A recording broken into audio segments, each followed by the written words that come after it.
Cushman Dog and Fish Tank channel. Gonna kind of go over, if you've got your dog to retrieve, how to kind of gentle that hand off a little bit so you don't lose your fingers. Especially, we have a Pittweiler here, Dollar. He's great. He's a service dog, fully prescription and kind of the whole bit. So, and he's trained. But what I started doing is this. Okay, put it down. Making him put it down on the ground. Okay, sit. And kind of practicing that. Now, obviously, the sit part and all these equations, I mean, if your dog's new to this, they're going to screw up. You can start with, hey, drop it. And kind of having them drop it, right? And when you reach for it, okay, Dollar, sit. When you reach for it, making sure they don't go in after it, or you pull back, you go, no.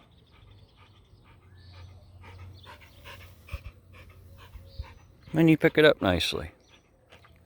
Now, once you've got that down, let's say, you know, you're pretty comfortable with it and they're not lunging at it and they're starting to calm down. And this is something that you have to be doing this at least every day. If you're not doing this every day, especially with a Staffy, or he's half English Staffy and half Rottweiler.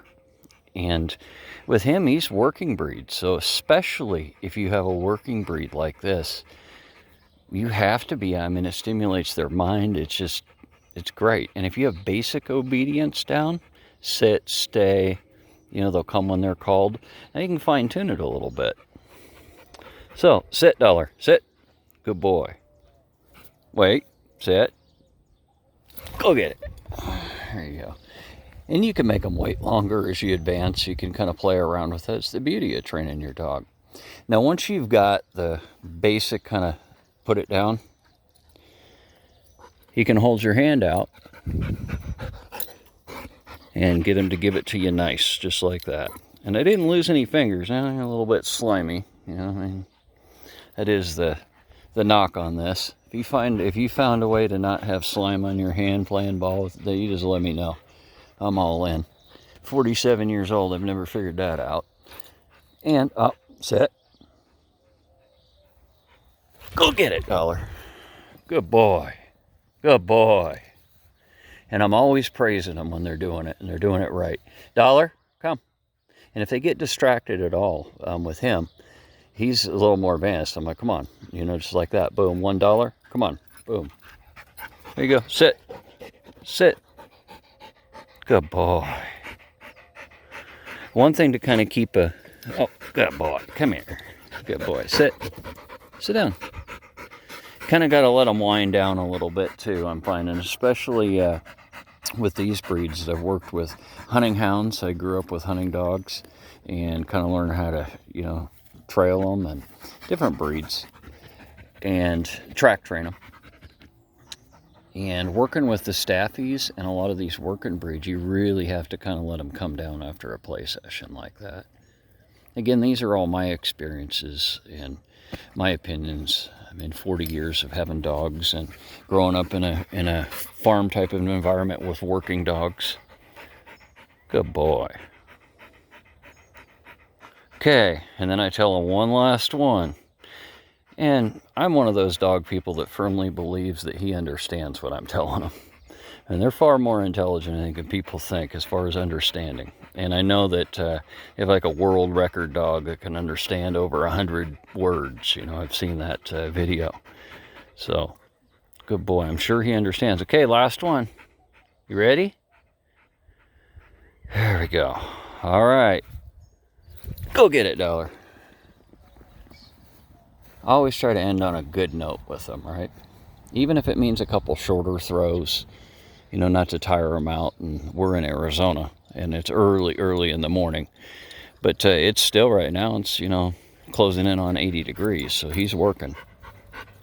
Sit. Sit. Hey, come. There's another dog over there, see? This is when you know if your dog's been trained. Sit. Sit. Good boy.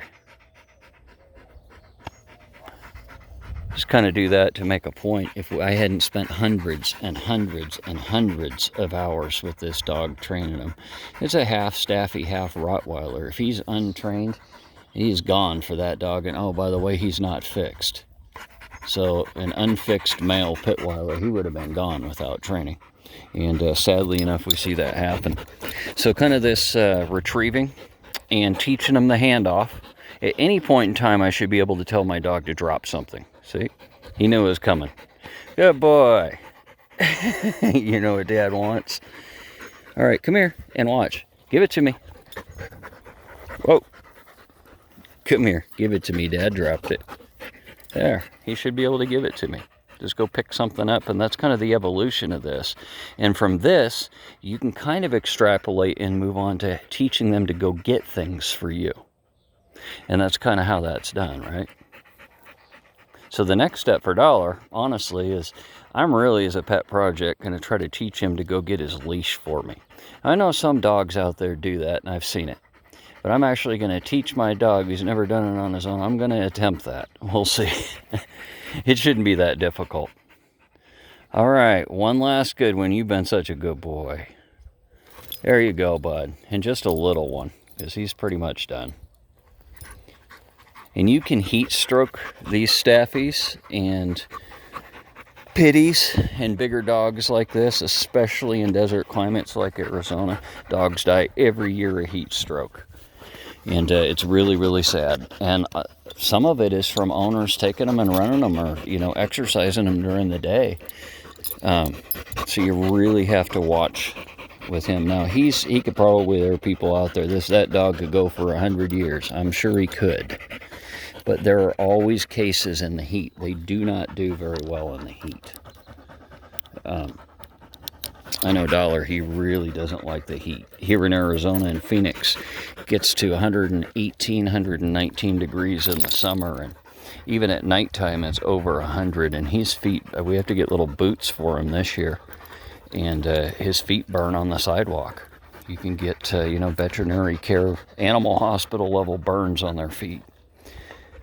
So definitely watch out for your dog this holiday weekend if you're in a warm climate. And get out there and exercise your dog. There's like 4,320 minutes in a 3-day holiday weekend. I'm sure hoping that your dog could get 15 out of you. So for Cushman's Dog and Fish Tank TV, keep running your dog.